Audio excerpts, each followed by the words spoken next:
Salut, salut! Aujourd'hui, on va parler des probiotiques et de la corrélation avec les états dépressifs, déprime, peut-être voire dépression, euh, stress, tout ça. Je ne suis pas microbiologiste, je ne suis pas spécialiste du bien-être, je ne suis pas médecin, je ne suis rien du tout. Je suis juste super intéressée par le sujet. Et du coup, j'avais juste envie de partager ça avec vous. Donc, on va parler un petit peu de ça aujourd'hui. Donc, j'ai fait des petites recherches. Je souhaite ne pas me tromper et ne pas, voilà, ne pas faire d'erreur. Mais si c'est le cas, ben, ça peut arriver. Hein, ça peut arriver. Mais je m'en excuse d'avance. Et du coup, n'hésitez pas à me dire dans les commentaires les boulettes que j'ai pu faire. Bon, normalement, j'ai quand même des sources. J'ai quand même logiquement bien tout compris. Bon. Alors, les probiotiques, qu'est-ce que c'est? Voilà, tout le monde en entend parler. Souvent, on les prend avec les antibiotiques, etc. On peut les prendre également seuls. Voilà, on peut les consommer sans avoir besoin de consommer de traitement antibiotique à côté. Parce que ce sont des micro-organismes vivants. Voilà. Donc, soit des bactéries, des bonnes bactéries, bien sûr, parce que vous savez qu'on a des bonnes et des mauvaises bactéries. Celles-ci, ce sont des bonnes. Soit des levures. Voilà. Qui font du bien à notre corps à condition de les prendre avec de prendre les doses nécessaires. Voilà. Dans notre intestin, on a des milliards et des milliards de bactéries de plusieurs espèces différentes, dans l'intestin grêle et dans le côlon notamment. Et ça, c'est ce qu'on appelle la flore microbienne. Voilà. Qui est très importante car c'est elle qui va faire en sorte que tout se passe bien dans notre système digestif et aussi dans notre système immunitaire. Voilà. Notre système immunitaire, ça va être nos défenses naturelles, les globules blancs, les anticorps, tout ça, tout ça. Voilà, donc ça va être notre flore microbienne. Qu'est-ce qui peut détruire cette flore microbienne? Des infections. Voilà, des infections, du stress prolongé, des maladies et aussi des traitements, justement, on en parlait, antibiotiques. Voilà, souvent, voilà, c'est pour ça que quand notre médecin nous prescrit des antibiotiques, il oublie parfois même de nous mettre à côté des probiotiques, mais bon, c'est bien d'en consommer, ou alors sinon, si vous tombez sur un médecin voilà, qui a quand même la lubie de vous dire certaines choses, il vous dira certainement de consommer des yaourts ou des choses comme ça pour rétablir un peu la flore intestinale. Sachant que le traitement antibiotique, ça va être ce qu'il y a de plus agressif. Voilà. Ça va être le facteur agressif le plus important, en fait, dans la destruction de la flore microbienne. Donc, si tout ça est perturbé, forcément, ça va affecter nos défenses immunitaires qui sont là pour lutter contre les mauvaises bactéries. Voilà. Ces probiotiques, du coup, ils vont modifier la flore intestinale pour favoriser les bonnes bactéries au détriment des mauvaises bactéries. Voilà. Flore intestinale que les scientifiques appelleront ou la microbiote intestinale. Bon bref, c'est un terme scientifique, donc après, moi, je ne suis pas scientifique, hein. Moi je vulgarise la vulgarisation, donc c'est très bien comme ça. Voilà, j'ai mes petites notes, Voilà, donc on peut dire que les probiotiques rétablissent la flore intestinale. On peut dire que les probiotiques renforcent et rétablissent la flore intestinale et renforcent le système immunitaire tout en aidant à la digestion. Donc c'est quand même bien. Ces probiotiques, ils vont avoir 5 plans d'attaque, en fait, plutôt malins, pour accomplir leur mission. 5 plans d'attaque, 5 actions, quoi. Tout d'abord, on va retrouver ce qu'on appelle la modulation du système immunitaire. Certains probiotiques vont imiter l'apparence de mauvaises bactéries dans notre corps. Genre, je sais pas, ils vont se déguiser. Et en fait, ils vont rendre notre système immunitaire vigilant et le maintenir dans cet état de vigilance pour provoquer à produire des anticorps. Quand même, c'est malin. Donc en fait, il se fait passer pour l'ennemi pour pousser notre système immunitaire à créer des armes pour se défendre. C'est quand même super intelligent. Donc Donc ça, c'est déjà une très belle action. Ensuite, on va retrouver le renforcement de la muqueuse intestinale. Donc, notre cher intestin, aussi grand soit-il, est revêtu de ce qu'on appelle un mucus. Qu'est-ce que le mucus? Le mucus, c'est une substance visqueuse, alors comme les muqueuses, hein, mais c'est une substance visqueuse qui est sécrétée par les glandes muqueuses, justement, qui protège l'intestin, en fait, qui fait barrière, enfin bref, qui bloque le passage des bactéries qui veulent rentrer dans le corps. Ce mucus va même jusqu'à engluer ces bactéries pour finir par les expulser par le caca. Il n'y a pas d'autre mot. La bonne merde. Voilà. Il faut savoir que 90% de notre merde, c'est de la bactérie. Voilà. Ça sert à rien de le bouffer, du coup, hein, pour message pour les personnes qui ont ce genre de pratique. En fait, ton corps rejette le caca, il n'y a que de la bactérie. Donc, si tu rebouffes de la bactérie, tu t'en sors jamais. C'est un cycle, le cycle éternel, quoi. Donc, ouais, qui fait ça en même temps. Bon, bref. On va retrouver également une action antimicrobienne. Alors, il y a deux types d'infections. Il y a les infections virales causées par un virus qui a besoin de rentrer dans un organisme pour y vivre et se proliférer, etc. Et il y a les infections bactériennes causées par une bactérie. Donc, dans les infections virales, on va retrouver tout ce qui va être rhume, grippe, certains maux de gorge, plus loin après, voire même le VIH. Et dans les infections bactériennes, on va retrouver les coques, staphylocoque, pneumocoque, etc. Ces deux types d'infections ne se soignent pas du tout de la même manière, puisque pour les infections bactériennes, les médecins vont nous administrer des antibiotiques, et pour les infections virales, les médecins vont nous prescrire des antiviraux. Voilà. Mais pas dans tous les cas, parce qu'il y en a certains qui se résorbent d'eux-mêmes. Bon, après ça, moi je suis pas médecin, donc si vous voulez avoir un petit peu plus de renseignements là-dessus, si vous voulez vraiment comprendre la différence entre les deux, moi j'ai fait ma recherche sur Google, bien évidemment. Et j'ai tapé bactéries et virus. Et ça m'a envoyé sur... Enfin, c'est moi qui ai sélectionné infection virale ou bactérienne, c'est quoi la différence? Voilà. Ça m'a envoyé sur le site www.notretemps.com. Voilà. C'est assez complet, c'est pas mal. Voilà, donc finalement, le pouvoir antimicrobien, on va le retrouver ici. C'est là qu'il va rentrer en action parce qu'en fait, les probiotiques, ils vont produire des bactériocines et des propionines. Les bactériocines, c'est une famille de peptides et de protéines ce n'est pas du tout antibiotique, mais par contre qui ont des propriétés antibiotiques. Et les propionines, ou ce qu'on appelle les bactéries propionines, bon après c'est qui produisent de l'acide propionique ou propanoïque, voilà, qui a sûrement des actions sur le système digestif. Quoi qu'il en soit, gardez en tête que ces probiotiques, avec ce qu'ils produisent, vont ralentir les infections bactériennes et virales. Voilà. Je ne dis pas que c'est magique et que ça guérit tout, etc. Attention, hein, la vie d'un médecin est quand même très très importante. Je ne suis pas médecin, je tiens quand même encore à le rappeler. Mais bon, en tout cas, ça ralentit les infections bactériennes et virales. Donc ça, c'est quand même plutôt chouette. Il y a deux catégories de probiotiques. On va retrouver la catégorie classique ou laitière. Tout ce qui va être produits lacto-fermentés, les yaourts, machin, tout ça.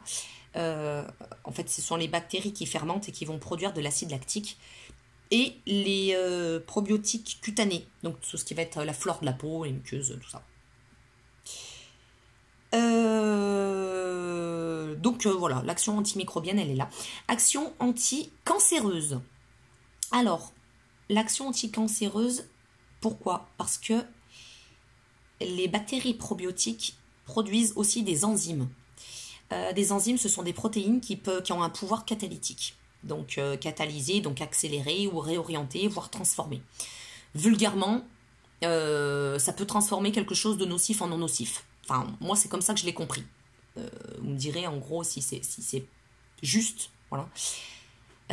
Et ils vont produire donc des enzymes et également des antioxydants qui aident à la destruction des radicaux libres. Radicaux libres, qu'est-ce que c'est? Ce sont des atomes ou des molécules instables. On appelle ça célibataire parce que je crois qu'il y a une question de neutrons, de protons dedans. Je sais plus, bon, vous renseignerez correctement sur le sujet, mais en fait, en gros, célibataires qui vont chercher, qui vont agir comme des célibataires et qui vont chercher à se lier à d'autres atomes ou d'autres molécules pour foutre le sbeul, en gros. Voilà, pour ce qu'on plus joliment dit, pour provoquer des réactions en chaîne. Voilà, comme le vieillissement, comme certaines maladies et comme du coup, bah, forcément, le cancer. Voilà, donc... Antioxydant, ce n'est pas être contre les occidentaux. Lol, la vanne, j'aime beaucoup. Voilà. Mais il faut comprendre antioxydant, anti-radicaux libres. Voilà. Radicaux libres, ceci étant qui pourrait vraiment être le nom d'un parti politique. Lol, si t'as compris la blague. Il voit de quoi je veux dire? C'est pas drôle. Bon, bref. Si, c'est drôle, moi j'aime bien. On se marre, bordel. Ensuite, nous allons retrouver l'action du système digestif. Les probiotiques vont même jusqu'à digérer des fibres alimentaires indigestes à notre place. Donc c'est super bien parce que pendant que les probiotiques vont faire ça, ça va permettre à notre corps de récupérer uniquement les nutriments. Voilà, les choses essentielles à notre corps. Voilà, donc de ce fait, ça améliore le système digestif. Certains probiotiques produisent également des vitamines qui vont aider à la digestion de choses très lourdes à digérer comme le lactose. Voilà. Ça augmente également l'absorption des acides gras, bon pour notre corps et pour notre cerveau. Je vous rappelle que notre cerveau se nourrit de gras, hein, quand même essentiellement. Et l'absorption également de protéines et de minéraux. Donc bref. En fait, que du bon, quoi. Voilà pour les 5 plans, je dirais pas machiavéliques, parce que du coup, au contraire, je dirais divins et angéliques des probiotiques. Le petit plus des probiotiques, donc ils préviennent et ils aident. Ils peuvent traiter des diarrhées comme la diarrhée du voyageur, donc ce qu'on appelle la tourista. La diarrhée infectieuse ou la diarrhée causée par un traitement antibiotique. Vous savez, quand on prend des antibiotiques, notre corps il est mis à mal et notre intestin aussi. Il prévient les rechutes de colite ulcéreuse et soulage les symptômes du syndrome de l'intestin irritable, qu'on appelle aussi le syndrome du côlon irritable. En gros, ce sont des troubles digestifs qui provoquent des maux de ventre, voire des malaises. Dû en fait finalement à la vitesse du passage des aliments dans le côlon. Voilà. Quand ça va trop vite, le corps ne le comprend pas, il provoque des malaises. Notre corps nous met en alerte sans arrêt en fait. Voilà. Voilà pour les petits plus. Souvent on dit ouais prébiotique, probiotique, c'est quoi la différence? Et c'est pas comparable en fait, puisque finalement le petit clin d'œil aux prébiotiques, c'est qu'ils vont travailler en synergie avec les probiotiques. Ils existent pas seuls en fait. Enfin, c'est pas qu'ils existent pas seuls, c'est que en fait les prébiotiques sont des nutriments des probiotiques. Voilà, réservés aux probiotiques. Donc ils favorisent, eux, leur rôle c'est de favoriser le maintien et le développement de la population probiotique, qui sont les seuls à les utiliser pour se nourrir. Donc en gros, pour un traitement probiotique en pharmacie qui va contenir les deux, donc prébiotiques et probiotiques, dites-vous qu'en fait en gros, les prébiotiques vont booster les probiotiques qui vont vous booster vous, ou en l'occurrence du coup votre intestin. Et aussi votre cerveau, mais ça on y vient après. Les prébiotiques en gros, ils aident les probiotiques à fonctionner de façon optimale. Voilà, c'est un petit coup de boost. Donc ça, c'est déjà important de comprendre déjà tout ça.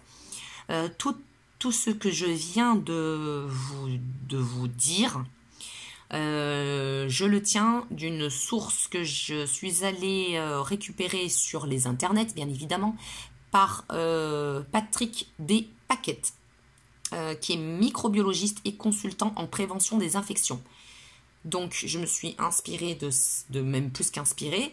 J'ai essayé de reprendre point par point sa vision des choses, enfin son explication, parce que c'est pas sa vision des choses, hein, c'est vraiment son étude à lui. Et je l'ai, en fait, je suis en train de vous le dire à ma manière à moi. Voilà. J'ai essayé de le comprendre moi et de vous le transmettre. Donc j'espère qu'entre les deux, il n'y a pas des choses qui vont échapper ou qui seront erronées. Si c'est le cas, et bien surtout, dites-le. Voilà, dites-le parce que le but du jeu, c'est de passer une info, une belle info pour se sentir mieux et surtout pas de partir dans des trucs qui pourraient vous mettre en danger. Si vous avez le moindre doute, faites vos recherches vous-même. Voilà. Ou parlez-en à un médecin, ou parlez-en voilà, à des personnes qui sont compétentes. Je rappelle que je ne suis pas médecin, pas microbiologiste, rien de tout ça. Voilà. Alors, on en vient au lien avec le cerveau. Parce qu'à la base, moi, les probiotiques, je voulais en parler et faire la corrélation avec les états psychiques. Guérir ou soulager des états de déprime, des dépressions, guérir des dépressions, je ne sais pas si on en est là, et je suis personne pour le dire, mais s'il y a une corrélation entre les deux, il y a certainement de toute façon, puisqu'il y a un lien direct entre le cerveau et le ventre, pourquoi se gaver d'antidépresseurs si les probiotiques fonctionnent? Alors attention, si vous êtes dépressif et que vous allez voir un psychologue, un médecin ne vous dira certainement pas je vais vous soigner avec des probiotiques. Mais ça peut être peut-être une aide en plus. De toute façon, tout ce qui est bon pour le ventre est bon pour la tête, déjà. Donc surtout, mais consultez bien votre médecin. Voilà, je vous dis surtout pas de vous soigner avec des probiotiques. Hein. Notre ventre est un deuxième cerveau. Oui, c'est connu, on le sait. Nous avons 200 millions de neurones qui tapissent notre tube digestif. Et ce sont exactement les mêmes neurones que dans notre cerveau. Donc, moi j'ai entendu dire qu'on avait plus de neurones dans le ventre qu'un chien dans son cerveau. Donc, et vous imaginez l'intelligence d'un chien, quand même. Donc, imaginez l'intelligence de votre ventre, surtout. C'est en fait, en gros, un système nerveux à lui tout seul. Mais bon, en fait, ce sera réducteur que de ne lui attribuer seulement qu'un rôle de péteur ou de pousse-caca, n'est-ce pas? Voilà. Bien que ce soit très utile qu'il ait cette fonction-là. Mais ce sera quand même un peu réducteur parce qu'il est tellement plus que ça. En effet, 80% de ces cellules nerveuses que nous avons dans notre ventre envoient des infos directement à notre cerveau. C'est énorme. Donc ça veut dire qu'en gros, si vous avez 80% des infos de votre ventre, c'est de la merde, et ben vous allez avoir des pensées de merde. Voilà, clairement c'est ça. Donc corrélation directe entre les probiotiques et la santé psychique, on est en droit de se poser la question. Car le cerveau est le système nerveux central. Et finalement, le ventre, je pense que c'est le deuxième système nerveux, en fait. Donc, c'est vraiment intimement lié. Donc, je vous disais, 80% des cellules envoient directement des infos au cerveau. Comment? Eh bien, ces infos circulent par des hormones. Lesquelles? Ah oui, lesquelles? Eh bien, la dopamine, responsable du bonheur, des initiatives, du plaisir sexuel, mais aussi de l'agressivité. Et la sérotonine, responsable de la thermorégulation, de la régulation des comportements sexuels et alimentaires, du cycle veille-sommeil, de la douleur et de l'anxiété. C'est juste 2 hormones essentielles à notre santé psychique. Essentielles. Sinon, on est tous scannés. Donc, les neurones qui tapissent donc notre tube digestif produisent autant de dopamine que le cerveau. Imagine le bordel quand même, hein. C'est quand même énorme. Et sécrètent 95% de la sérotonine qu'on a dans le corps. Donc en gros, faites gaffe à ce que vous bouffez, les gars. Parce que ce que vous bouffez, ça peut juste... Enfin, ce que vous bouffez, ou même Enfin, ouais, prenez soin de votre santé, prenez soin de votre ventre en général. Parce que sinon, ça va foutre la merde dans votre tête, en fait. Voilà. Donc, forcément, ce qui est bon pour mon ventre est bon pour mon cerveau. Voilà. D'ailleurs, nos émotions, elles se logent souvent dans le ventre. Hein. Voilà. Quand on est stressé, on a mal au ventre. Quand on est triste, on le sent là dans le diaphragme. Les crises d'angoisse, tout ça, c'est pareil. C'est tout dans le ventre. Surtout, enfin, je sais pas si les hommes, c'est pareil. Mais nous, les femmes, on est très, très ventre, forcément. Vraiment notre centre créatif, n'est-il point? D'ailleurs, bon, il y a beaucoup d'expressions qui passent par là, hein, comme digérer l'info, avaler la pilule, ça me prend aux tripes, avoir la peur au ventre, ou alors putain, celui-ci, je peux pas me le voir, c'est vraiment viscéral, je peux pas, voilà, voilà, on est vraiment dans les viscères, dans tout ce qui est ventre, etc. Donc c'est vraiment en corrélation, c'est vraiment lié. Donc c'est donc le tube digestif, les neurones qui tapissent ce tube digestif vont envoyer un cerveau, vont envoyer un message. Et en fait, le cerveau, lui, va envoyer un message à l'intestin. Donc ça monte et ça descend, en gros, si j'ai bien compris. Et le cerveau va envoyer un message à l'intestin qui, lui, va agir. Donc, il va agir comment? Il va agir par des contractions, des crampes, des spasmes, des troubles, des modifications de transit, des choses comme ça. Donc, parlons des déprimés, des dépressifs, des stressés.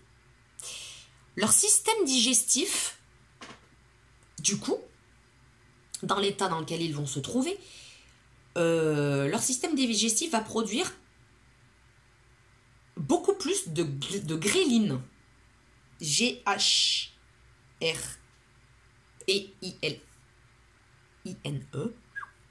On va y arriver. Alors qu'ils a comme mon capitaine, la ghrelin est une hormone qui contrôle l'appétit et la perte de graisse. Voilà. Donc tout ça pour dire, en gros, que les déprimés, les stressés, l'état dépressif, voire les dépressifs, tout est lié en fait. En gros, le rôle de la flore intestinale dans les maladies psychiques comme la dépression, les états dépressifs et ou les troubles alimentaires, tout ce qui va être boulimie, anorexie, etc. Donc il y a vraiment une belle corrélation. Conclusion, prenez soin de votre ventre, vraiment, c'est très important. Consommez des probiotiques en prévention ou accompagné de votre traitement antibiotique, ou faites des cures, ou un petit peu tous les jours. Voilà. Après, il existe plein de probiotiques différents. Vous pouvez avoir des traitements pharmaceutiques. Renseignez-vous bien, par contre, sur ce qui n'est pas trop mauvais, parce que tout ce qui se trouve en pharmacie n'est pas forcément bon. Moi, je privilégierais plus, c'est dur à dire, les probiotiques naturels. Alors pour ça d'ailleurs, allez voir la chaîne de YouTube de Alex en conscience. Voilà, j'ai découvert ça ce matin. J'ai tapé probiotiques naturels. Je suis tombée sur lui. Du coup, il explique un petit peu plus. Puis en plus, il a plein d'autres sujets super intéressants sur sa chaîne. Donc, merci Alex d'ailleurs pour ça. Mais en fait, en gros, voilà, c'est tout ce qui va être lacto-fermenté. Donc, les yaourts classiques ou, merci Alex, végétaux. Forcément, je ne savais pas si ça avait vraiment un lien avec le lait de vache ou de chèvre, etc. Mais non végétaux. Alors, merci parce que je suis végétarienne et du coup, moi, ça m'arrange. Donc, les yaourts classiques ou végétaux, effectivement, parce que c'est lacto-fermenté.